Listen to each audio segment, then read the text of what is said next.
Kentucky से उड़ान भरने वाला तैयारा फ्लोरिडा में गिर गया, गाड़ी पर सवार तमाम अफराद हलाक। रिपोर्ट के मुताबिक यह हादसा इतवार की शब लेवी काउंटी फ्लोरिडा में पेश आया, जहां तैयारा एक खुली जमीन में गिरकर तबाह हो गया। तमाम 3 अफराद जो तैयारे में सवार थे वो इस हादसे में हलाक हो गए।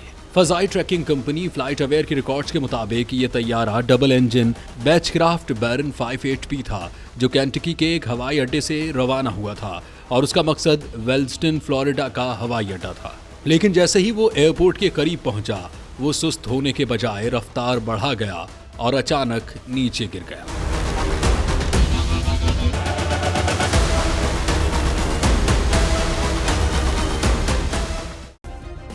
सब्सक्राइब करें और बेल दबाएं ताकि कोई खबर रह न जाए।